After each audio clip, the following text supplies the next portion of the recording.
유쾌한 남자들의 시시콜콜 토크쇼 김프로쇼 지금 시작하겠습니다. 저는 김프로입니다.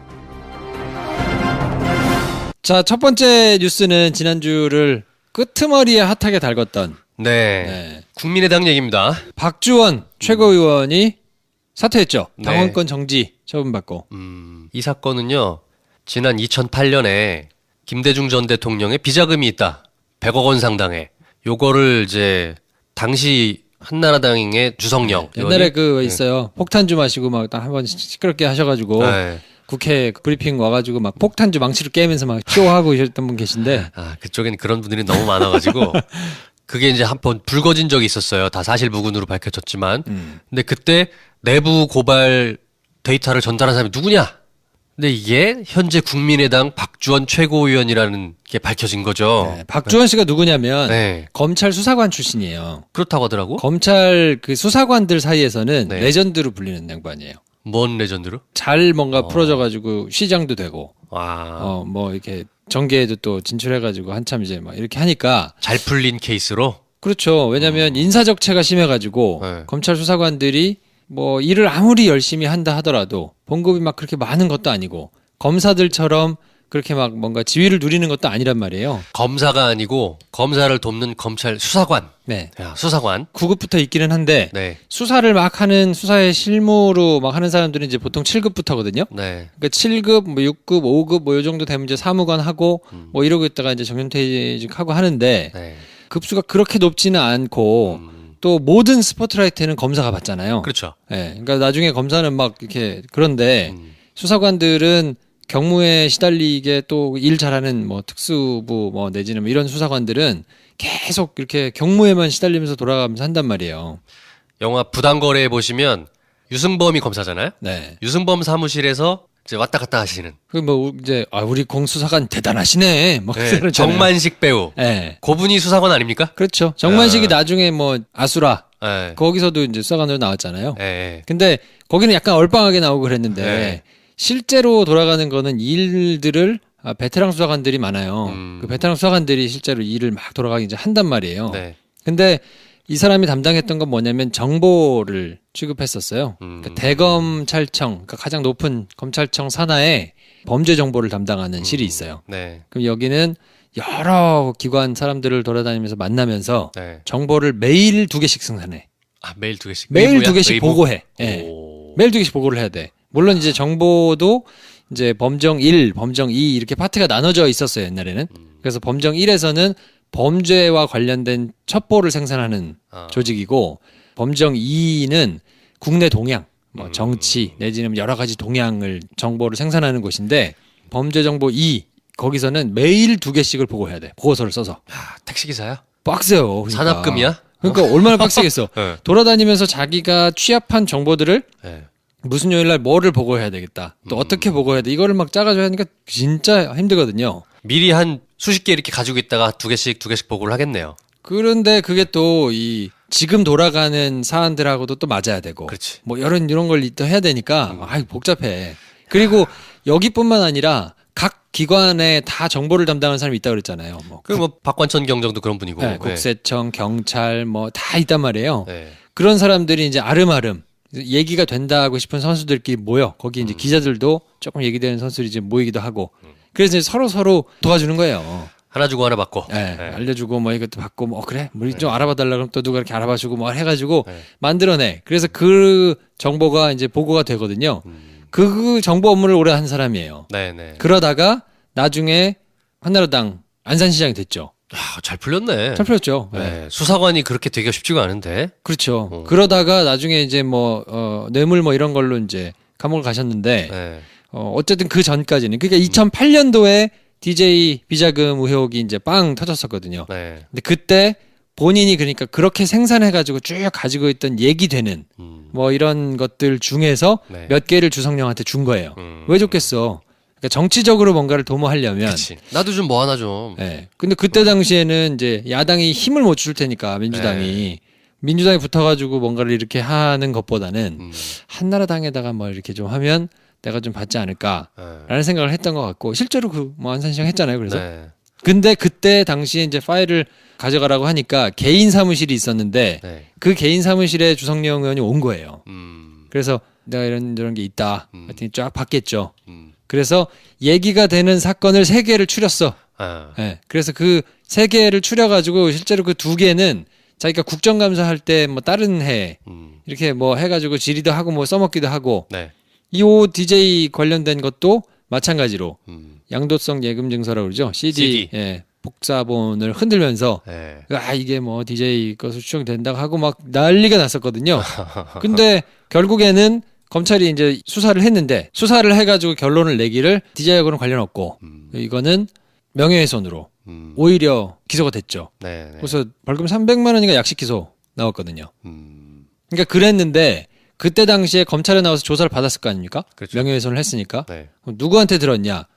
어디서 소스가 누구냐 얘기를 했는데 그 당시에는 뭐 얘기를 안 하고 어쩌고 했다고는 하는데 검찰 내부에서 당시에 주성령이 와가지고 쭉 조사를 받았을 때 네. 그때 다 깠다는 거예요. 이 박주원 지금 최고위원이 네. 한테 이렇게 얘기해가지고 받고 어쩌고 했다는 걸 쭉 얘기했다는 거지. 네. 그때부터 이제 알고 있었다고 얘기가 나온 거고 이걸 경향신문이 쓴 거죠. 그 뒤에 박주원 의원은 한나라당에 갔다가 우여곡절 끝에 어떻게 해가지고 이제 국민의당에 왔어요. 일단 한나라당 출신으로 안산시장이 되긴 했는데 그때 뇌물 사건 때문에 수사를 받았어요. 그래서 1심하고 2심에서는 유죄가 나왔는데 네. 마지막 대법원 가서 뒤집혔어요. 무죄로.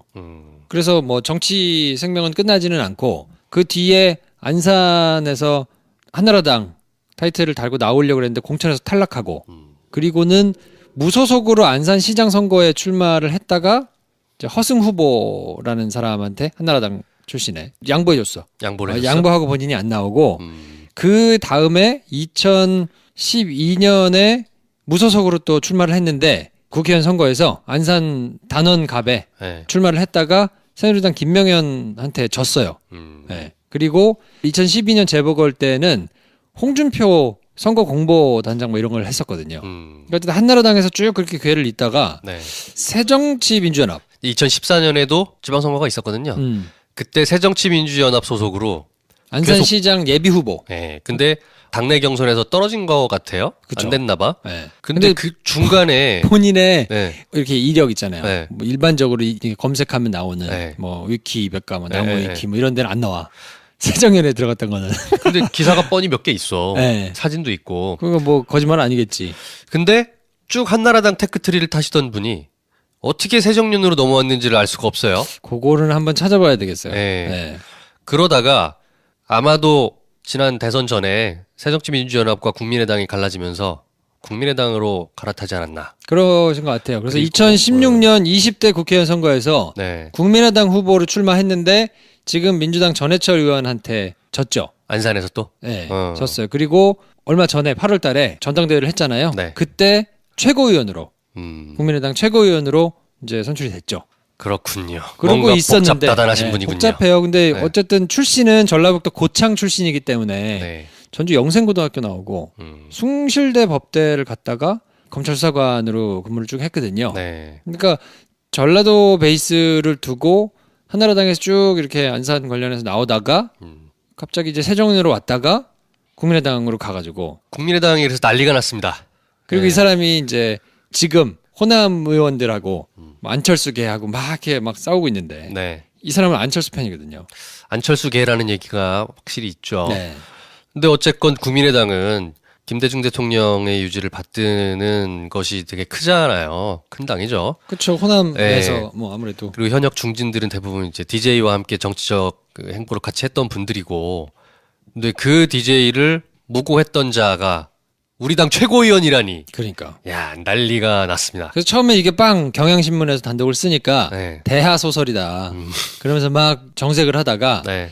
당시에 검찰에서 수사했던 네. 아까 제가 말씀드렸잖아요. 뭐 와가지고 쭉 얘기한 주성령이 얘기했던 그거를 자세하게 또 나오거든요. 네. 그러니까 이걸 그냥 덮어둘 수 없지. 그러니까 안철수 대표가 어쨌든 사실관계를 명확히 따져가지고 문제가 있으면 조치하겠다라고 얘기를 했는데 그리고서 이제 당원권 정지하고 최고위원은 사퇴하는 걸로 정리가 됐으니까. 근데 뭐 사실 박주원 최고위원이라는 개인이 뭐 어떻게 됐고 이런 거는 사실 그렇게 정치적으로 중요하지 않습니다. 사실 저분이 뭐 정치력이 거물도 아니고 다만 문제는 뭐냐면 안철수 대표가 국민의당에서 이제 통합 드라이브를 걸고 있었던 것에 제동이 걸렸다는 거죠. 네. 그 자기 사람이었던 사람이 다른 일도 아니고 DJ를 모함했던 당사자였다. 이거는 치명적이죠. 하여튼 뭐 네. 예, 국민의당 입장에서는 쉽지 않을 텐데 거기다가 이제 최명길, 송파을 국회의원께서 유죄가 확정되어서 국회의원직을 잃게 되셨죠. 최명길 의원도 대표적인 친안파였죠. 네. 사실 예전에는 김종인의 입이라고 약간 불렸던 분이잖아요. 그렇죠. 네. 안팎으로 안철수 대표가 추진하고 있는 바른정당과의 통합은 상당히 제동이 걸리는 모양새입니다. 더군다나 저희가 좀 이따 얘기를 하겠지만 예산안이 통과될 때 국민의당과 바른정당이 지금 통합 전 단계로 정책연대 그리고 그다음에 선거연대 그리고 통합 뭐 이렇게 로드맵들을 가지고 있다고 얘기를 하잖아요. 정책연대가 두 당이 서로 안 됐어. 안 됐지. 바른정당은 반대했죠. 뭐 이따 네. 얘기 드리겠습니다만. 네. 하여튼 안철수 본인은 우리가 늘 비웃는 걸로 참 아쉽긴 하지만 또 한 번 헛발질을 세게 하고 있다. 네. 뭐 본인의 헛발질이라고 보기보다는 주변에 있는 사람들의 헛발질이니까 결과적으로 그 사람 본인의 헛발질인 거죠. 네. 그럼에도 불구하고 저는 안철수 의원님 말이에요. 바른 비전을 찾아서 네. 그거를 열심히 잘 연마해가지고 내공을 기르셔서 우리 정치에 꼭 일조를 하시는 뭐 이런 결과를 꼭 만드시기 바랍니다. 네, 알겠고요. 네. 최명길 의원이 그렇게 되면서 당장에는 이제 안철수 대표의 통합 드라이브가 문제가 생겼다는 거 외에도 저는 주목하고 싶은 게 이게 내년에 재보궐로 이어졌잖아요. 그렇죠. 내년 4월에 지방선거를 할 때 국회의원 자리가 비어있는 곳들은 이제 재보궐 선거를 합니다. 근데 생각보다 재보궐 선거를 해야 될 곳들이 많아요. 많아졌어요. 네. 지금은 뭐 이제 최명길 의원 자리라든지 네. 자유한국당의 박찬우, 국민의당의 송기석, 새민중정당, 야, 윤종호, 막 이런 사람들이 있는데 네. 1심에서 떨어질 것으로 예상되는 형을 선고받은 사람들도 있고 지자체장 선거에 나오려고 네. 국회의원 이제 그만두고 나오시는 분들도 있을 거 아닙니까? 그렇죠. 네. 경남 통영 고성의 이군현 의원인가요? 이분도 일단 유죄가 확정된 것 같고요. 생각보다 내년 지방선거 때 같이 치러질 국회의원 선거가 재보궐선거 굉장히 판이 커질 것 같습니다. 뭐 많게는 15에서 20 네. 가까이도 될 것 같다. 그러니까 미니 총선에 준하는 사이즈가 나올 것 같아요. 네. 근데 저희가 이제 지금부터 요거를 주목해서 볼 필요가 있다. 왜냐하면 문재인 대통령과 더불어민주당이 국회 다수당이 아니지 않습니까?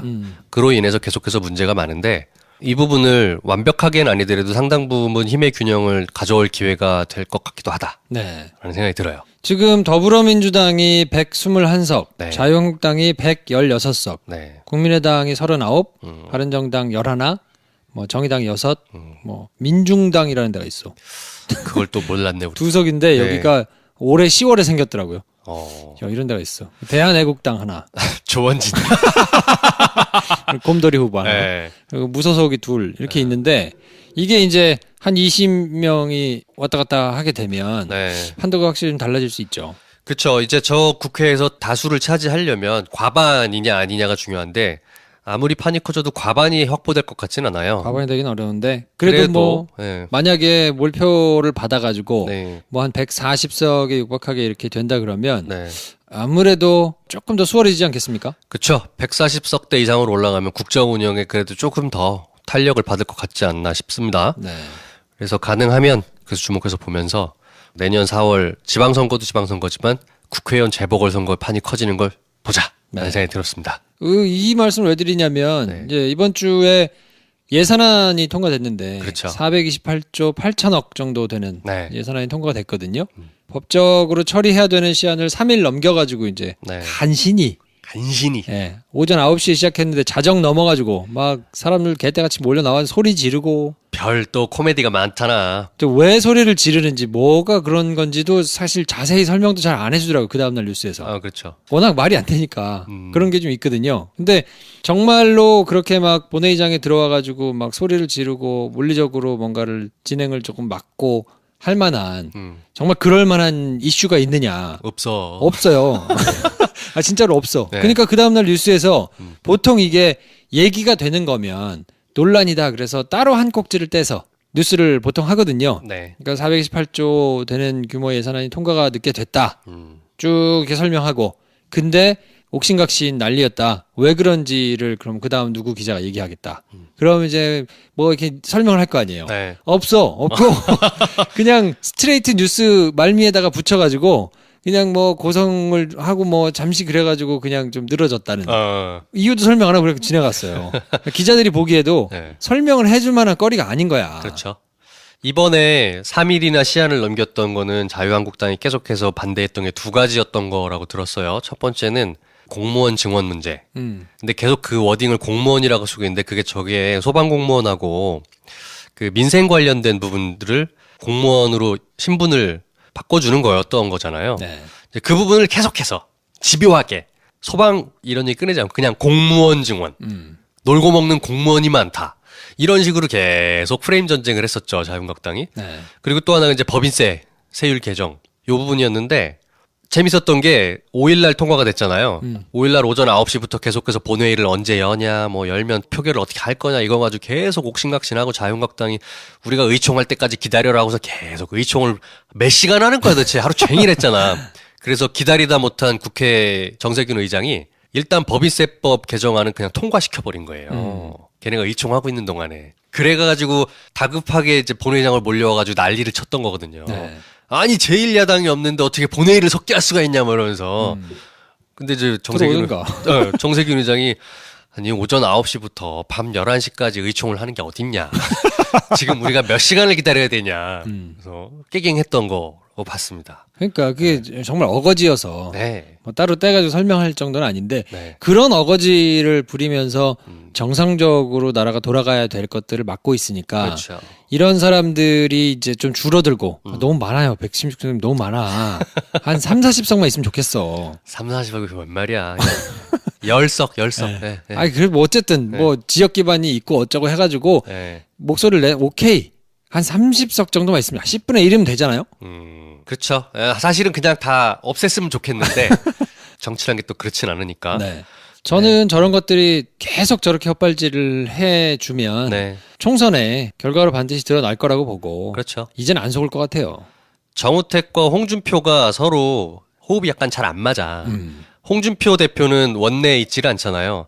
만약에 홍 대표가 원내에 있었다면 좀 더 참신한 어그로를 했을 것 같아요. 그럴 수도 있죠. 근데 이제 정우택 본인이 그 전날에 사당 원내대표가 합의문을 딱 써서 발표를 했잖아요. 정우택 대표가 그 뒤에 당에 돌아가가지고 말도 안 되는 합의를 해줬다고 욕을 많이 먹더라고. 근데 다 끝나고 나서 보니까 정우택 대표가 한 200억 넘게 이제 본인 예산을 챙겨갔더만. 네. 저 자유한국당이 지금 어떤 정책적인 비전이나 또 향후 정권을 재창출할 만한 그런 동력이 내부 스스로도 안 보이는 거예요. 만약에 향후 다음 정권을 창출할 만한 대선 후보급들이 쫙 있고 그럼 대우가 선명하다면 자기 입속을 챙기면서 의원들이 저렇게 사분오열하진 않을 텐데 내가 보니까 정우택 원내대표가 지금 저걸 합의해 준 게 아니 뭐가 중요하냐 지금 일단 내 지역구 예산 200억을 땡길 수 있는데 그럼 최소한 나는 살줄 수 있지 않을까라는 계산도 있었던 것 같아요. 그럼요. 네. 아이 이제 엉망이야. 엉망진창이에요 정말. 아 어쨌든 네. 잘하고 계십니다. 네, 계속 그렇게 좀 네, 계속 똥볼 차주시고요. 베이스를 유지했으면 좋겠어요. 네. 자 최승호 사장 되셨습니다 이제. 이야. 아 이번에 떨어지시고 다음번에 하라고 그러니까 우리가 지난주에 약간 저주 비스름하게 했는데 됐어요. 네, 그래서 사장으로 선임되고 뭐 페이스북이나 이런 데 보니까 노조 우리 김영국 기자가 올라와가지고 노조 위원장인데 뭐 이렇게 얘기하고 박수치고 하여튼 재밌는 진풍경이 사장 출근한다고 노조원들이 와가지고 박수치고 이런 네. MBC의 이제 최승호 PD께서 사장으로 취임을 하셨네요. 예. 아마 김프로쇼에 출연하셨기 때문에 그 기운으로 사장이 되지 않나 저는 그렇게 생각합니다. 아, 그렇지. 예. 네, 그럼요. 기승전 김프로덕. 김프로쇼에 네. 한 2번 정도 저희가 모셔가지고 그쵸. 자백하고 공범자들 왔을 때 2번 오셨었죠. 네, 이렇게 얘기도 해주시고 또 공범자들은 우리가 엔차 관람 이벤트 한번 합시다 해가지고 와 이렇게 막 복작복작 했는데 네. 많이 봤거든요. 실제로 많이 보셨죠. 네, 그래서 기분이 저희도 좋은데 네. 거기서 힘들게 이제 실제로 싸웠던 우리 티처킴을 비롯한 이런 분들은 기분이 좀 어떨까 생각하니까 이제 MBC가 어떻게 정상화의 길을 걸을 것이냐. 요게 이제 관심사예요. 어떻게 보십니까? 지금 바로 배현진 앵커가 교체됐잖아요. 그리고 MBC 뉴스에다가 박아가지고 뉴스 데스크 없애고 그냥 임시로 MBC 뉴스 해가지고 여자 아나운서 혼자 진행을 했는데 네. 사과도 하고 그런 걸 보니까 참, 야, 세상 많이 바뀌었다. 달라졌다. 네, 그래서 들더라고요. 특히나 최승호 사장은 이제 경영을 할 수 있겠냐. PD 출신인데. 네. 그리고 프로그램만 만들어 봤는데. 뭐 그런 우려들이 있었잖아요. 경영 능력이 검증이 안 됐다고 우려를 하는 게 훨씬 더 많았거든요.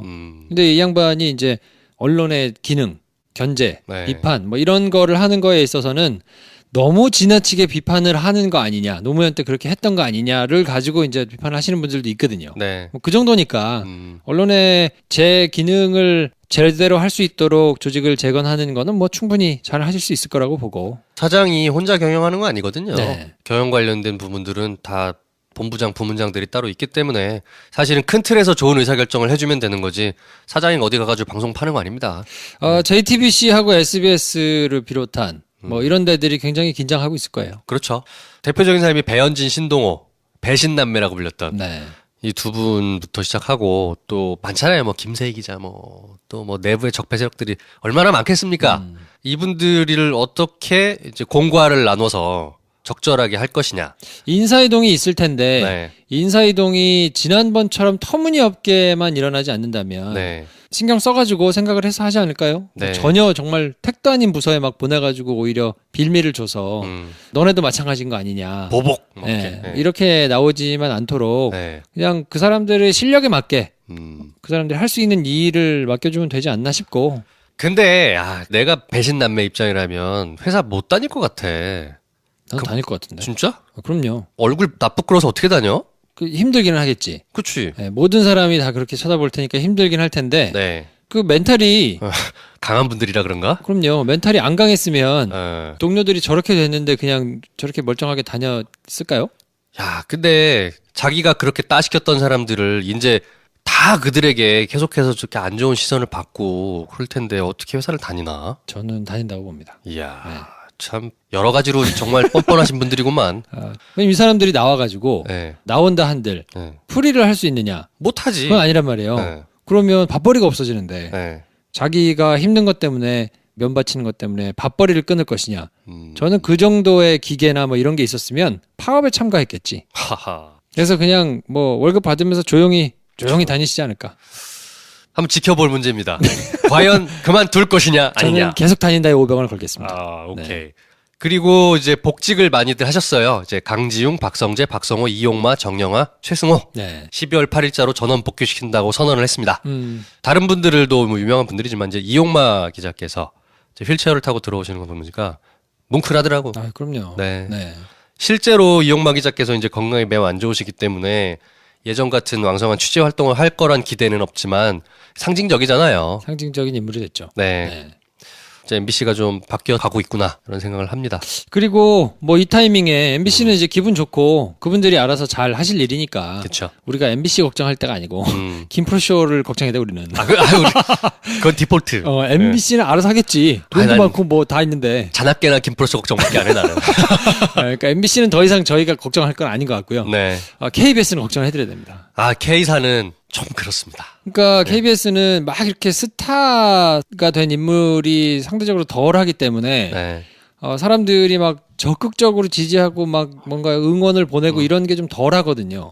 게다가 파업도 노조가 나눠져 있기 때문에 단일 대우로 형성되어 있지도 않아요. 네. 네. 그러니까 더 훨씬 힘든 싸움을 지금 싸우고 있어서 네. 거기는 정말 좀 응원을 좀 해야 돼요. 새노조 분들만 파업에 동참하고 있는 거잖아요. 네. 막상 KBS를 우리가 힘차게 응원을 해주고 싶지만 딱히 또 뭐 방법이 잘 안 보여요. 뭐 그러니까 네. 더더욱 그거 어떻게 응원해야 돼 그러면? 하다못해 공유라도 한번 하거나 왜냐면 KBS에서 노조 지금 활동하고 있는 것들을 계속 페북 라이브를 하거나 뭐 이렇게 하거든요. 네. 공유가 잘 안 돼요. 아, 사람들이 막 태그 달아서 공유하거나 뭐 응원 메시지를 보내 이런 것조차도 잘 없단 말이에요. 하하. 회자가 안 되는 거야. 네. 그러니까 자기들끼리만 그냥 하고 있는 게 되게 안쓰럽거든요. 음. 그러니까 할 수 있는 한 그런 거를 그냥 공유해주고 응원 메시지를 달아주고 그 사람들이 지금 계속 힘들게 또 단식 들어갔거든요. 그렇죠, 그렇죠. 네. 그러니까 곡기를 끄는 것까지도 얼마나 절박하면 그러겠어요. 그 정도라도 그냥 도울 수 있는 걸 돕자. 네. 할 수 있는 한 모든 걸 좀 네. 했으면 좋겠고 파업을 하고 있는 분들의 목소리들에 계속 귀 기울여 주시고 옆 사람한테 전파해 주시고 이런 걸로라도 힘을 좀 실어 드려야 될 것 같습니다. 지속적으로 관심을 가져주시면 좋겠고요. 네. 저는 뭐 밥 열심히 사고 있습니다. 아 그래? 술 열심히 사고. 어. 네. 그거밖에 해줄 게 없잖아. 얘네들 뭐 월급도 안 나오는데. 가끔 KBS 선수들 만나가지고 밥과 술을 사주고 계신가? 시간이 그렇게 많아. 아 그래?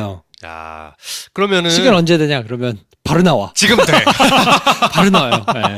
아니 이렇게라도 네. 밥을 사줘. 내가 나중에 밥 얻어 먹지. 그렇죠.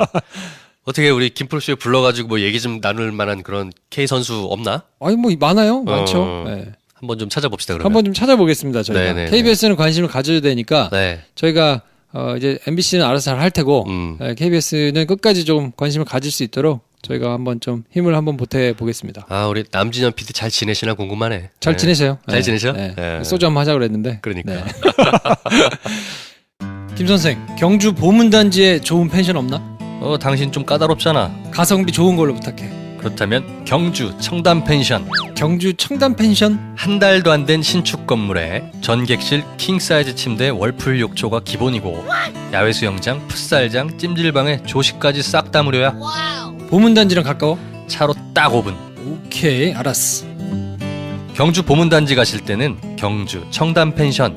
김프로쇼가 강력하게 추천드립니다. 검색창에 경주 청담 펜션을 검색하세요.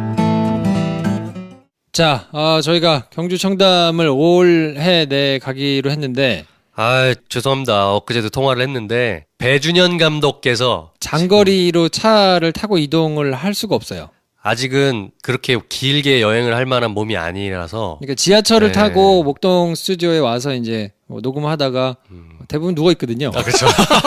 누워서 막 이렇게 뭐 다리 들어 올리고 뭐 이렇게 뭐 이런 거 하고 있는데 네. 뭐 한 3-4시간씩 차를 타고 이렇게 앉아가지고 앉은 자세로 네. 이동을 하는 건 아직 무리여서 그렇다고 우리가 배 감독을 떼어놓고 갈 수는 없잖아요. 그건 좀 이상하잖아요. 네. 네. 그래서 배 감독 허리가 조금 치유가 되고 뭐 1월이나 2월 중에 저희가 날짜를 잡아가지고 가는 게 맞겠다. 연초에 뵙겠습니다. 네. 사장님. 저희가 네. 간다 그러면 가니까요. 네. 조금만 기다려주세요. 문의 주시는 분들이 많으시대요. 경주 청담 펜션에 전화를 주셔서 언제 김프로쇼 오냐고? 분들이 언제 오시냐. 요. 그럼 우리도 거기 맞춰서 경주를 한번 가겠다. 뭐 이렇게 왕왕 전화를 주시나 봐요. 여러분 전화 주지 말고 그냥 가세요. 여러 번 가면 되잖아요. 그렇지. 거기 뭐 이렇게 멀다고.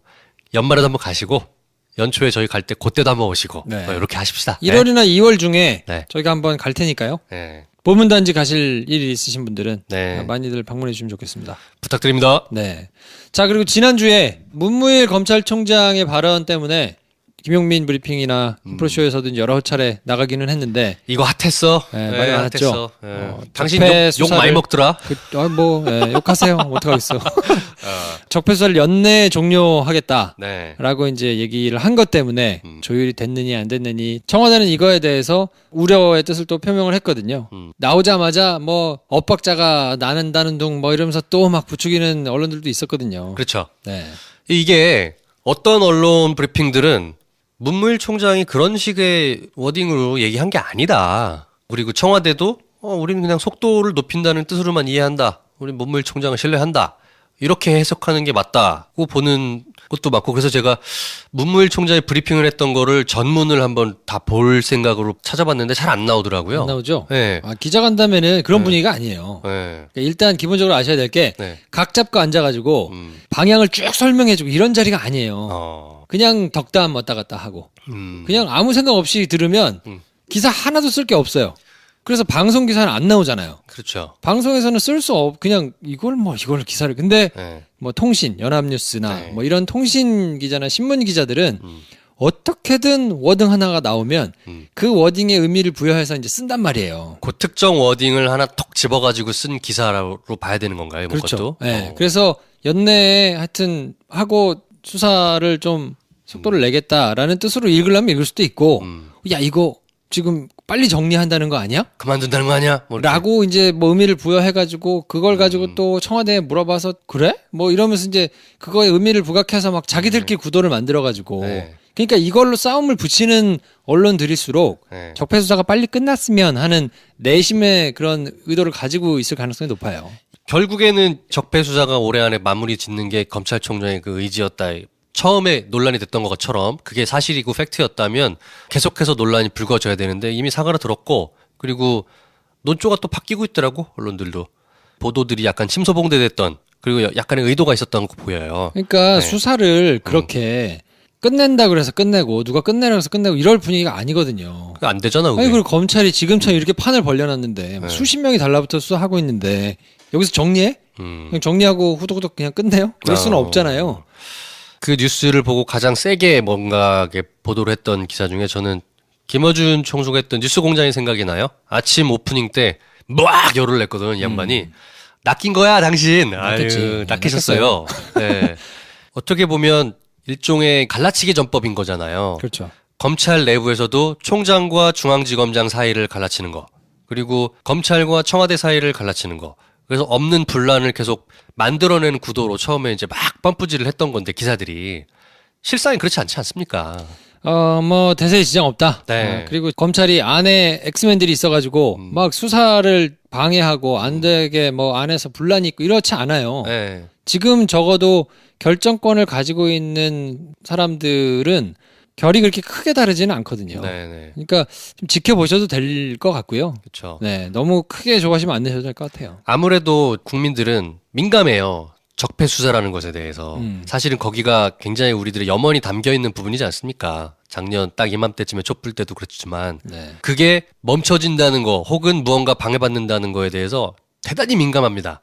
그래서 저런 작은 기사 하나에도 약간 신경이 쓰였던 건 사실이에요. 하지만 너무 그렇게 막 들이켜서 이게 진짜 뭐야 안 된다는 거 이렇게 반응할 필요는 없고 이제는 사안을 좀 신중하게 지켜보면서 그때 충분히 파악하고 의견을 내도 늦지 않는다. 저는 그런 생각을 이번 기사를 보면서 했습니다. 네, 대다수의 분들이 그렇게 생각하고 계실 거라고 보고 네. 물론 집권 세력이라고 해봐야 청와대 구성원들이나 검찰에서는 그래도 결기 있는 몇몇 사람들이 바뀐 것일 뿐 네. 나머지 사람들은 그대로 있거든요. 사실이죠, 그것도. 언론도 그대로 있고 네. 뭐 금융 관계자들도 그대로 하여튼 네. 공무원에 있었던 뭐 마피아들은 그대로 있어 다. 네. 그러니까 이 사람들이 이제 눈치를 보면서 알아서 먼저 이렇게 눕고 뭐 이런 게 있기는 하지만 쉽지 않아요. 적폐라는 것, 기득권 세력을 뒤집어 놓는다는 네. 것 자체가 쉽지는 않는 일이기 때문에 네.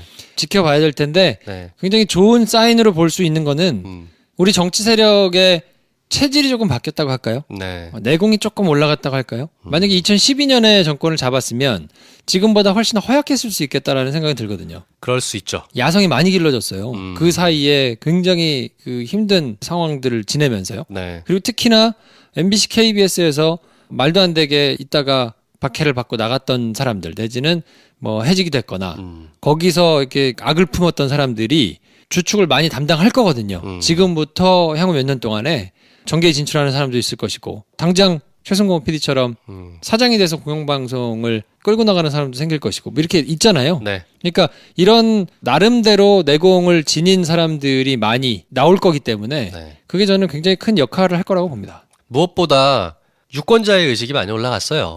그게 제일 중요하거든요. 네. 만약에 적폐 수사나 혹은 이런 청산에 대해서 무언가 꼼수를 부려서 국민들 뜻대로 하지 않으려는 시도가 있다면 예전보다는 훨씬 그게 눈에 잘 띄고요. 그리고 그게 유권자들, 저희 같은 사람들에게 쉽게 전파가 됩니다. 정보가. 그러면 견딜 수 없어요, 정치권은. 이건 뭐 바로 그냥 표로 연결되는 지지율들이 춤을 추는데 무엇보다 유권자들이 굉장히 민감하게 반응하는 시대가 됐기 때문에요. 그러니까 지난 1년을 지나면서 예전같이 못합니다. 우리가 굉장히 좋은 수업을 했다고 봐요. 그렇죠. 네, 탄핵이라는 게 있을 수도 있구나. 네. 그리고 이게 절차에 따라서 민주적으로 뭔가를 바꿀 수 있구나라는 거에 대해서 사람들이 어쨌든 견디면서 인내하면서 네. 체득을 한 거라 이거는 우리 사회의 수준을 그래도 어느 정도 올리는 데 기여를 했다고 보고 많이 올랐죠. 네. 그리고 가장 중요한 게 정보 불평등성이 많이 해소가 됐어요. 예전만큼 그렇게 언론이나 누군가 한두 놈이 농간을 부려서 사람들의 눈과 귀를 막을 수 있는 세상이 아닙니다. 이제는. 지금은 뭐 그렇지는 않죠. 네. 근데 아직도 여전히 남아 있기는 하다. 그렇죠. 그러니까 좀 열심히 감시를 해야 된다. 네. 아, 당장 옵션 열기 보세요. 옵션 열기. 저는 옵션 열기가 뭐야 그랬더니 네. 그 뭘 긁어가지고 붙일 때 네. 옵션, 뭐 열기, 뭐 이런 이제 버튼이 있었겠지. 그게요. 댓글을 긁어가지고 붙일 때 마우스로 쭉 긁어 붙이잖아. 거기에 이제 꺽쇠 버튼이 하나 있는데 꺽쇠 버튼이 뭐냐면 이제 컴퓨터 코딩을 해보신 분은 아는데 코드 안에 꺽쇠 버튼이 상징하는 명령어가 있습니다. 저 꺽쇠가 저기 붙어 있으면 어떤 명령을 수행하시오라는 뜻인 거예요. 근데 그 꺽쇠까지 쑥 갖다 붙이면 꺽쇠가 상징하는 꺽쇠가 그 기능하는 명령값이 그대로 텍스트로 붙어버리는 거예요. 그게 옵션 열기예요. 아무 생각 없이 긁었다 붙였다는 효과를 그냥 짜잔하고 걸린 거야. 어르신들이 그거 잘 모르고 그냥 계속 한 거예요. 그거 어떻게 알아? 안 가르쳐 주는데. 근데 옵션 열기 때문에 이제 그날 아침에 실시간 검색어로 옵션 열기가 쭉 떠 있더라고. 나도 봤지. 뭐야 이거는. 뉴스공장에서도 얘기 많이 했지만 옵션 열기 태깅이 돼 있던 댓글들이 싹 지워지고 순식간에 바보같이 아이디도 날려버리고. 이거는 그냥 자백한 거 아닙니까? 네. 네. 어디선가는 계속 하고 있다는 거니까. 그렇죠. 하여튼 간단치 않아요. 절대 계속 간단치 않습니다. 예의주시하면서 좀 살펴보셔야 되고 이제 됐으니까 다 신경 끄고 나는 그냥 내 삶 살란다 이렇게 돌아가시면 안 되고요. 그 정도 관심은 가지셔야죠 이제. 네. 네. 근데 누가 돈을 대면서 하는 걸까? 글쎄요. 네. 그거를 잘 모르겠어요. 돈 설찬이 들어갈 텐데. 네. 적폐를 막고자 하는 세력이잖아. 뭐 그렇겠죠. MB 쪽일라나? 그럴 수 있지 않을까요? 아니면 거기밖에 안 남았잖아요. 그렇지. 네. 나라 돈을 쓰는 것도 아니고 자기 사비 쓸 텐데 예전에는 뭐 전경련 삥 뜯기도 하고 나라 돈도 특수활동비도 쓰고 해가지고 자기 돈 안 써가면서 심지어 세금으로도 했지. 군 사이버 활동이나 이런 것도. 이렇게 돈을 쓸 정도로 돈이 많다는 얘기니까 네. 그렇게 많은 돈을 모아놓으신 분이 특정되잖아요. 아유, 그분이시군요. 좀 살펴봐야죠. 네. 어쨌든 검찰도 염두에 두고 수사를 할 테니까 네. 뭐 꼭 옵션 열기 수사를 한다는 게 아니고 MB와 관련된 여러 가지 수사를 하고 있을 거거든요. 조금 지켜보시면 좋을 것 같아요. 다른 팟캐스트 얘기긴 하지만 불금쇼예요. 이재호 늘푸른 한국당 대표랑 저기 주진우 기자가 나와가지고 둘이서 설전을 한 1시간 정도 한 게 있었어요. 네. 재밌습니다. 한번 들어보세요. 네. 네. 자, 그 마지막 뉴스는 평창 올림픽. 네, 평창 동계올림픽이 어떻게 되나 모르겠어. 얼마 안 남았는데 내년 2월이죠. 네. 러시아가 국가 자격으로 참가를 못해요. 네, 출전 금지됐잖아요. 도핑 사건 때문에 그런데. 소치 동계올림픽 때 그냥 그렇게 약물을 써댔대구만. 네. 야, 금메달, 은메달, 메달 취소된 사람들이 10명이 넘어요. 그 러시아 연방보안국 요원이 소변 검사하잖아요. 그 통을 이따가 싹 다 바꿔줘가지고 네. 이것 때문에 도핑 혜택을 본 사람들이 종목이 30개 종목이고 1000명에 이른다니까. 그렇다니까. 이거를 그러면 누가 깠느냐? 뭐 딴 사람이 깐 게 아니고 당시에 이거에 관련이 됐던 반 도핑 연구소 소장이 네. 2015년에 미국으로 망명을 했어요. 이야. 그러면서 깠어 그냥. 그래가지고 안 그러면 이걸 누가 까겠어요. 네. 국가 차원에서 있었던 거라 네. 결국은 러시아 선수들이 이제 국가 차원에서는 출전을 못하게 됐거든요. IOC가 가장 중하게 벌하고 있는 것들이 약물이지 않습니까? 네. 이제 IOC에서 러시아는 국가 단위로는 이번 평창 올림픽에 나올 수 없다. 딱 해버렸고 개인 자격 선수들은 이제 개인 자격으로 나올 수밖에 없는 방법밖에 없었는데 그것도 사실은 러시아에 국가적으로 개인으로라도 나갈 수 있으면 나가라고 허락을 해줘야 돼요. 그게 이제 안 날까봐 평창 준비하는 쪽에서는 진짜 많이 전전긍긍했었거든요. 그러니까 동계올림픽이라고 하면 네. 어쨌든 러시아가 빠지면 좀 이상하지. 러시아가 동계올림픽 강국이거든요. 네. 일단 나라가 춥잖아. 딱 생각해도. 사람도 많고. 네. 네. 그래서 이제 푸틴 대통령이 개인 자격으로 출전하는 거에 대해서는 허락을 했다고 합니다. 다행히도. 어떨지 모르겠어요. 평창올림픽이 좀 붐업이 돼가지고 네. 잘 돼야 될 텐데 평창이 하여튼 좀 그래요. 살짝 걱정은 됩니다. 네. 뭔가 이제 국뽕 맞아서 올림픽 이런 거에 환호하라 이런 뜻은 아니에요. 그렇진 절대 않죠. 그런 뜻은 아닌데 어쨌건 대한민국에서 펼쳐지는 큰 스포츠 이벤트니만큼 망했다는 소리는 안 듣는 게 좋잖아요. 그리고 저는 걱정되는 게 이제 지역 경제가 한 번 그냥 정말 말도 안 되게 네. 전시행정으로 보여주고 끝나가지고 막 나중에 슬럼되고 이러지 말고 그럼요. 그걸 잘 좀 발전시켜가지고 그 네. 지역이 단단하게 좀 성장을 하면 좋을 것 같은데 결국 그거 남는 거잖아요. 그렇죠. 국가적으로 막 위신이 드높여지고 막 이런 거는 그거 언제적 이미 얘기예요. 네, 더 이상 그런 거 생각하실 때는 아니고요. 관심도 없잖아. 안 네. 보는 사람도 많을 거예요. 동계올림픽. 맞죠. 하여튼 러시아는 약간 쌤통입니다. 네. 네. 평창이 그리고 준비 시점부터 사실은 굉장히 상처가 많은 올림픽이었잖아요. 그럼요. 최순실이 그 동계 스포츠 센터 뭐 해가지고 뭐 싹 다 해먹으려고 다 앞에 똥을 싸놨던 걸 이제 치워가면서 대회를 치러야 되니까 응원해줄 필요가 있습니다. 네. 자, 아무튼 그래서 의식의 흐름에 따라서 오늘도 박주원 최고위원으로 시작해서 네. 평창올림픽으로 끝나는. 이 마무리 좋아. 근데 아무튼 일이 많았어요. 다음 주에는 또 어떤 일이 터질지. 네, 이제는 진짜 한 해를 마무리하는 시점이라 다다음 주가 주말 야부리가 올 한 해 마지막이잖아요. 네. 그죠? 그러면 우리도 나름대로 10대 뉴스 같은 걸 뽑아야 되나? 뭐 그렇죠. 이런 생각도 들어요. 10대 뉴스가 됐든 네. 아니면 김프로쇼 지난 6개월을 돌아보면서 뭘 하든 네. 뭐 하여튼 그런 걸 한번 준비를 해보겠습니다. 알겠습니다. 자, 여러분들 출근 준비하시고 자, 빨리빨리 잠 드셔야지 이제. 자, 누우세요, 누우세요. 자, 저희는 내일 늦잠 자겠습니다. 안녕. 출근 잘하세요. 조금 얘기되는 선수들이 이제 모이기도 하고 그래서 이제 서로 도와주는 거예요. 하나 주고 하나 받고. 네, 네. 알려주고 뭐 이것도 받고 뭐 그래 우리 좀 알아봐달라 그러면 또 누가 이렇게 알아봐주고 뭐 해가지고 네. 만들어내. 그래서 그 정보가 이제 보고가 되거든요. 그 정보 업무를 오래 한 사람이에요. 네네. 그러다가 나중에 한나라당 안산시장이 됐죠. 야, 잘 풀렸네. 잘 풀렸죠. 네. 네. 수사관이 그렇게 되기가 쉽지가 않은데. 그렇죠. 그러다가 나중에 이제 뭐 뇌물 뭐 이런 걸로 이제 감옥을 가셨는데 네. 어쨌든 그 전까지는 그러니까 2008년도에 DJ 비자금 의혹이 이제 빵 터졌었거든요. 네. 근데 그때 본인이 그러니까 그렇게 생산해가지고 쭉 가지고 있던 얘기되는 뭐 이런 것들 중에서 네. 몇 개를 주성령한테 준 거예요. 왜 줬겠어? 그러니까 정치적으로 뭔가를 도모하려면. 그치. 나도 좀 뭐 하나 좀. 네. 근데 그때 당시에는 이제 야당이 힘을 못 줄 테니까 민주당이 민주당이 붙어가지고 뭔가를 이렇게 하는 것보다는 한나라당에다가 뭐 이렇게 좀 하면 내가 좀 받지 않을까라는 생각을 했던 것 같고 실제로 그 뭐 안산시장 했잖아요. 그래서 네. 근데 그때 당시에 이제 파일을 가져가라고 하니까 개인 사무실이 있었는데 네. 그 개인 사무실에 주성령 의원이 온 거예요. 그래서 내가 이런 게 있다. 하여튼 쫙 봤겠죠. 그래서 얘기가 되는 사건을 3개를 추렸어. 아. 네. 그래서 그 3개를 추려가지고 실제로 그 2개는 자기가 국정감사할 때 뭐 다른 해 이렇게 뭐 해가지고 질의도 하고 뭐 써먹기도 하고 네. 이 DJ 관련된 것도 마찬가지로 양도성 예금 증서라고 그러죠. CD. 예, 복사본을 흔들면서 네. 아 이게 뭐 DJ 것으로 추정된다고 하고 막 난리가 났었거든요. 근데 결국에는 검찰이 이제 수사를 했는데 수사를 해가지고 결론을 내기를 DJ하고는 관련 없고 이거는 명예훼손으로 오히려 기소가 됐죠. 네. 그래서 벌금 300만 원인가 약식 기소 나왔거든요. 그러니까 그랬는데 그때 당시에 검찰에 나와서 조사를 받았을 거 아닙니까? 그렇죠. 명예훼손을 했으니까. 네. 그럼 누구한테 들었냐? 어디서 소스가 누구냐 얘기를 했는데 그 당시에는 뭐 얘기를 안 하고 어쩌고 했다고는 하는데 검찰 내부에서 당시에 주성령이 와가지고 쭉 조사를 받았을 때 네. 그때 다 깠다는 거예요. 이 박지원 지금 최고위원이 네. 한테 이렇게 얘기해가지고 받고 어쩌고 했다는 걸 쭉 얘기했다는 거지. 네. 그때부터 이제 알고 있었다고 얘기가 나온 거고 이걸 경향신문이 이제 쓴 거죠.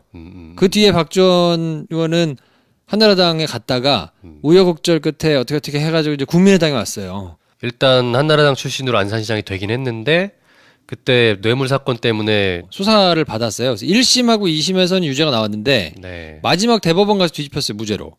그래서 뭐 정치 생명은 끝나지는 않고 그 뒤에 안산에서 한나라당 타이틀을 달고 나오려고 그랬는데 공천에서 탈락하고 그리고는 무소속으로 안산시장 선거에 출마를 했다가 이제 허승 후보라는 사람한테 한나라당 출신에 양보해줬어. 양보를 했어. 양보하고 본인이 안 나오고 그 다음에 2012년에 무소속으로 또 출마를 했는데 국회의원 선거에서 안산 단원갑에 네. 출마를 했다가 새누리당 김명현한테 졌어요. 네. 그리고 2012년 재보궐 때는 홍준표 선거 공보단장 뭐 이런 걸 했었거든요. 그러니까 한나라당에서 쭉 그렇게 기회를 잇다가 네. 새정치민주연합 2014년에도 지방선거가 있었거든요. 그때 새정치민주연합 소속으로 안산시장 예비 후보. 네. 근데 당내 경선에서 떨어진 것 같아요. 그쵸. 안 됐나 봐. 네. 근데 그 중간에 본인의 네. 이렇게 이력 있잖아요. 네. 뭐 일반적으로 이렇게 검색하면 나오는 네. 뭐 위키 백과 뭐 네. 나무 위키 뭐 이런 데는 안 나와. 세정연에 들어갔던 거는. 근데 기사가 뻔히 몇 개 있어. 네. 공무원 증원 문제. 근데 계속 그 워딩을 공무원이라고 쓰고 있는데 그게 저게 소방 공무원하고 그 민생 관련된 부분들을 공무원으로 신분을 바꿔주는 거였던 거잖아요. 네. 이제 그 부분을 계속해서 집요하게 소방 이런 얘기 꺼내지 않고 그냥 공무원 증원. 놀고 먹는 공무원이 많다. 이런 식으로 계속 프레임 전쟁을 했었죠. 자유한국당이. 네. 그리고 또 하나가 이제 법인세 세율 개정. 요 부분이었는데 재밌었던 게 5일날 통과가 됐잖아요. 5일날 오전 9시부터 계속해서 본회의를 언제 여냐, 뭐 열면 표결을 어떻게 할 거냐 이거 가지고 계속 옥신각신하고 자유한국당이 우리가 의총할 때까지 기다려라 하고서 계속 의총을 몇 시간 하는 거야 도대체. 하루 종일 했잖아. 그래서 기다리다 못한 국회 정세균 의장이 일단 법인세법 개정안은 그냥 통과시켜버린 거예요. 걔네가 의총하고 있는 동안에. 그래가지고 다급하게 이제 본회의장을 몰려와가지고 난리를 쳤던 거거든요. 네. 아니 제1야당이 없는데 어떻게 본회의를 섞게 할 수가 있냐 뭐 이러면서. 근데 이제 정세균 의장이 아니 오전 9시부터 밤 11시까지 의총을 하는 게 어딨냐. 지금 우리가 몇 시간을 기다려야 되냐. 그래서 깨갱했던 거로 봤습니다. 그러니까 그게 정말 어거지여서 네. 뭐 따로 떼가지고 설명할 정도는 아닌데 네. 그런 어거지를 부리면서 정상적으로 나라가 돌아가야 될 것들을 막고 있으니까 그렇죠. 이런 사람들이 이제 좀 줄어들고 너무 많아요. 116석 너무 많아. 한 3, 40석만 있으면 좋겠어. 3, 40억이 웬 말이야. 10석. 네. 네. 아니 그래 뭐 어쨌든 뭐 지역 기반이 있고 어쩌고 해가지고 네. 목소리를 내 오케이 한 30석 정도만 있으면 10분의 1이면 되잖아요. 그렇죠. 사실은 그냥 다 없앴으면 좋겠는데 정치란 게 또 그렇진 않으니까. 네. 저는 저런 것들이 계속 저렇게 헛발질을 해주면 네. 총선에 결과로 반드시 드러날 거라고 보고 그렇죠. 이제는 안 속을 것 같아요. 정우택과 홍준표가 서로 호흡이 약간 잘 안 맞아. 홍준표 대표는 원내에 있지를 않잖아요.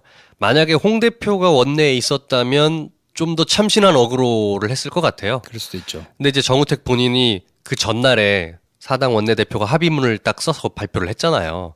정우택 대표가 그 뒤에 당에 돌아가가지고 말도 안 되는 합의를 해줬다고 욕을 많이 먹더라고. 근데 다 끝나고 나서 보니까 정우택 대표가 한 200억 넘게 이제 본인 예산을 챙겨갔더만. 네.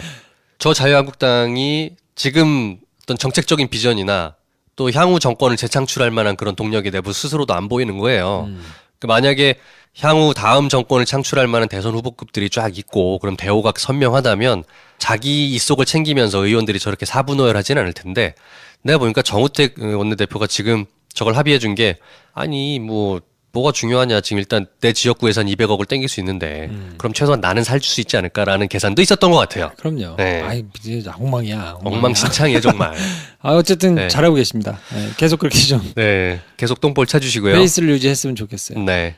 자 최승호 사장 되셨습니다 이제. 이야. 아 이번에 떨어지시고 다음번에 하라고 그러니까 우리가 지난주에 약간 저주 비스름하게 했는데 됐어요. 네, 그래서 사장으로 선임되고 뭐 페이스북이나 이런 데 보니까 노조 우리 김영국 기자가 올라와가지고 노조위원장인데 뭐 이렇게 얘기하고 박수치고 하여튼 재밌는 진풍경이 사장 출근한다고 노조원들이 와가지고 박수치고 이런 네. MBC의 이제 최승호 PD께서 사장으로 취임을 하셨어요. 예. 아마 김프로쇼에 출연하셨기 때문에 그 기운으로 사장이 되지 않나 저는 그렇게 생각합니다. 아, 그렇지. 예. 네, 그럼요. 기승전 김프로덕. 김프로쇼에 네. 한 2번 정도 저희가 모셔가지고 그쵸. 자백하고 공범자들 사진도 있고. 그거 뭐 거짓말 아니겠지. 근데 쭉 한나라당 테크트리를 타시던 분이 어떻게 새정년으로 넘어왔는지를 알 수가 없어요. 그거를 한번 찾아봐야 되겠어요. 네. 네. 그러다가 아마도 지난 대선 전에 새정치민주연합과 국민의당이 갈라지면서 국민의당으로 갈아타지 않았나. 그러신 것 같아요. 그래서 그리고, 2016년 20대 국회의원 선거에서 네. 국민의당 후보로 출마했는데 지금 민주당 전해철 의원한테 졌죠. 안산에서 또? 네, 졌어요. 그리고 얼마 전에 8월 달에 전당대회를 했잖아요. 네. 그때 최고위원으로 국민의당 최고위원으로 이제 선출이 됐죠. 그렇군요. 그러고 뭔가 있었는데 복잡다단하신 네, 분이군요. 복잡해요. 근데 네. 어쨌든 출신은 전라북도 고창 출신이기 때문에 네. 전주 영생고등학교 나오고 숭실대 법대를 갔다가 검찰수사관으로 근무를 쭉 했거든요. 네. 그러니까 전라도 베이스를 두고 한나라당에서 쭉 이렇게 안산 관련해서 나오다가 갑자기 이제 새정년으로 왔다가 국민의당으로 가가지고 국민의당이 그래서 난리가 났습니다. 그리고 네. 이 사람이 이제 지금 호남 의원들하고 뭐 안철수계하고 막 이렇게 막 싸우고 있는데 네. 이 사람은 안철수 팬이거든요. 안철수계라는 얘기가 확실히 있죠. 네. 근데 어쨌건 국민의당은 김대중 대통령의 유지를 받드는 것이 되게 크잖아요. 큰 당이죠. 그렇죠. 호남에서 네. 뭐 아무래도 그리고 현역 중진들은 대부분 이제 DJ와 함께 정치적 그 행보를 같이 했던 분들이고, 근데 그 DJ를 무고했던 자가 우리 당 최고위원이라니. 그러니까. 야, 난리가 났습니다. 그래서 처음에 이게 빵 경향신문에서 단독을 쓰니까 네. 대하 소설이다. 그러면서 막 정색을 하다가 네. 당시에 검찰에서 수사했던 네. 아까 제가 말씀드렸잖아요. 뭐 와가지고 쭉 얘기한 주성룡이 얘기했던 그거를 자세하게 또 나오거든요. 네. 그러니까 이걸 그냥 덮어둘 수 없지. 그러니까 안철수 대표가 어쨌든 사실관계를 명확히 따져가지고 문제가 있으면 조치하겠다라고 얘기를 했는데 그리고서 이제 당원권 정지하고 최고위원은 사퇴하는 걸로 정리가 됐으니까. 근데 뭐 사실 박주원 최고위원이라는 개인이 뭐 어떻게 됐고 이런 거는 사실 그렇게 정치적으로 중요하지 않습니다. 사실 저분이 뭐 정치적 거물도 아니고 다만 문제는 뭐냐면 안철수 대표가 국민의당에서 이제 통합 드라이브를 걸고 있었던 것에 제동이 걸렸다는 거죠. 네. 그 자기 사람이었던 사람이 다른 일도 아니고 DJ를 모함했던 당사자 됐다. 이거는 치명적이죠. 하여튼 뭐 네. 예, 국민의당 입장에서는 쉽지 않을 텐데. 거기다가 이제 최명길 송파을 국회의원께서 유죄가 확정되어서 국회의원직을 잃게 되셨죠. 최명길 의원도 대표적인 친안파였죠. 네. 사실 예전에는 저기 김종인의 입이라고 약간 불렸던 분이잖아요. 그렇죠. 네. 안팎으로 안철수 대표가 추진하고 있는 바른정당과의 통합은 상당히 제동이 걸리는 모양새입니다. 더군다나 저희가 좀 이따 얘기를 하겠지만 예산안이 통과될 때 국민의당과 바른정당이 지금 통합 전 단계로 정책연대 그리고 그다음에 선거연대 그리고 통합 뭐 이렇게 로드맵들을 가지고 있다고 얘기를 하잖아요. 정책연대가 두 당이 서로 안 됐어. 됐지. 바른정당은 반대했죠. 뭐 이따 네. 얘기 드리겠습니다. 뭐. 네. 하여튼 안철수 본인은 우리가 늘 비웃는 걸로 참 아쉽긴 하지만 또 한 번 헛발질을 세게 하고 있다. 네. 뭐 본인의 헛발질이라고 보기보다는 주변에 있는 사람들의 헛발질이니까 결과적으로 그 사람 본인의 헛발질인 거죠. 네. 그럼에도 불구하고 저는 안철수 의원님 말이에요. 바른 비전을 찾아서 그거를 열심히 잘 연마해가지고 내공을 기르셔서 우리 정치에 꼭 일조를 하시는 뭐 이런 결과를 꼭 만드시기 바랍니다. 네, 알겠고요. 네. 최명길 의원이 그렇게 되면서 당장에는 이제 안철수 유쾌한 남자들의 시시콜콜 토크쇼 김프로쇼 지금 시작하겠습니다. 저는 김프로입니다. 자, 첫 번째 뉴스는 지난주를 끄트머리에 핫하게 달궜던 네. 국민의당 얘기입니다. 박주원 최고위원이 사퇴했죠. 네. 당원권 정지 처분받고. 이 사건은요. 지난 2008년에 김대중 전 대통령의 비자금이 있다. 100억 원 상당의. 요거를 이제 당시 한나라당의 주성영 옛날에 의원이 있어요. 폭탄주 마시고 막 딱 한번 시끄럽게 하셔가지고 네. 국회 브리핑 와가지고 막 폭탄주 망치로 깨면서 막 쇼하고 이랬던 분 계신데. 그쪽에는 그런 분들이 너무 많아가지고 그게 이제 한 번 불거진 적이 있었어요. 다 사실 무근으로 밝혀졌지만. 근데 그때 내부 고발 데이터를 전달한 사람이 누구냐?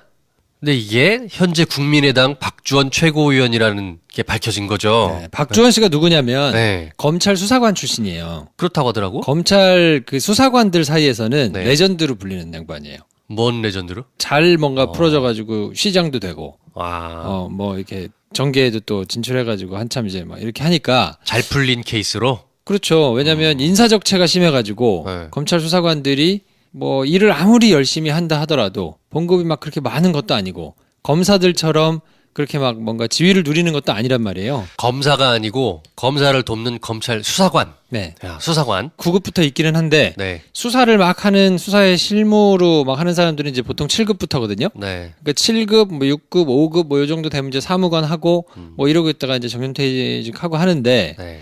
급수가 그렇게 높지는 않고 또 모든 스포트라이트는 검사가 받잖아요. 그렇죠. 예. 그러니까 나중에 검사는 막 이렇게 그런데 수사관들은 경무에 시달리게 또 일 잘하는 뭐 특수부 뭐 내지는 뭐 이런 수사관들은 계속 이렇게 경무에만 시달리면서 돌아가면서 한단 말이에요. 영화 부당거래에 보시면 유승범이 검사잖아요. 네. 유승범 사무실에서 이제 왔다 갔다 하시는. 그 뭐 이제 우리 공수사관 대단하시네. 뭐 네. 그러잖아요. 정만식 배우. 네. 고분이 수사관 아닙니까? 그렇죠. 정만식이 나중에 뭐 아수라 네. 거기서도 이제 수사관으로 나왔잖아요. 네. 근데 거기는 약간 얼빵하게 나오고 그랬는데 네. 실제로 돌아가는 거는 일들을 베테랑 수사관들이 많아요. 그 베테랑 수사관들이 실제로 일을 막 돌아가기 이제 한단 말이에요. 네. 근데 이 사람이 담당했던 건 뭐냐면 정보를 취급했었어요. 그러니까 대검찰청, 그러니까 가장 높은 검찰청 산하에 범죄 정보를 담당하는 실이 있어요. 네. 그럼 여기는 여러 기관 사람들을 돌아다니면서 만나면서 네. 정보를 매일 2개씩 생산해. 매일 2개씩. 매일 웨이브야? 2개씩 웨이브? 보고해. 예. 오. 매일 2개씩 보고를 해야 돼. 물론 이제 정보도 이제 범정 1, 범정 2 이렇게 파트가 나눠져 있었어요, 옛날에는. 그래서 범정 1에서는 범죄와 관련된 첩보를 생산하는 조직이고 범정 2는 국내 동향, 뭐 정치 내지는 여러 가지 동향을 정보를 생산하는 곳인데 범죄 정보 2 거기서는 매일 2개씩을 보고해야 돼. 보고서를 써서. 야, 택시기사야? 빡세요. 그러니까. 산업금이야? 그러니까 얼마나 빡세겠어. 네. 돌아다니면서 자기가 취합한 정보들을 네. 무슨 요일 날 뭐를 보고해야 되겠다. 또 어떻게 보고해야 돼. 이거를 막 짜가지고 하니까 진짜 힘들거든요. 미리 한 수십 개 이렇게 가지고 있다가 두 개씩 보고를 하겠네요. 그런데 그게 또 이 지금 돌아가는 사안들하고도 또 맞아야 되고. 그렇지. 뭐 이런 걸 또 해야 되니까 아이 복잡해. 그리고 여기뿐만 아니라 각 기관에 다 정보를 담당하는 사람이 있다고 그랬잖아요. 뭐 뭐 박관천 경정도 그런 분이고. 네, 국세청, 경찰 뭐 다 있단 말이에요. 네. 그런 사람들이 이제 아름아름 얘기가 된다 하고 싶은 선수들끼리 모여. 거기 이제 기자들도 대표의 통합 드라이브가 문제가 생겼다는 거 외에도 저는 주목하고 싶은 게 이게 내년에 재보궐로 이어졌잖아요. 그렇죠. 내년 4월에 지방선거를 할 때 국회의원 자리가 비어있는 곳들은 이제 재보궐 선거를 합니다. 근데 생각보다 재보궐 선거를 해야 될 곳들이 많아요. 많아졌어요. 지금은 뭐 이제 최명길 의원 자리라든지 네. 자유한국당의 박찬우, 국민의당의 송기석, 새민중정당, 야, 윤종호, 막 이런 사람들이 있는데 네. 1심에서 떨어질 것으로 예상되는 형을 선고받은 사람들도 있고 지자체장 선거에 나오려고 네. 국회의원 이제 그만두고 나오시는 분들도 있을 거 아닙니까? 그렇죠. 네. 경남 통영 고성의 이군현 의원인가요? 이분도 일단 유죄가 확정된 것 같고요.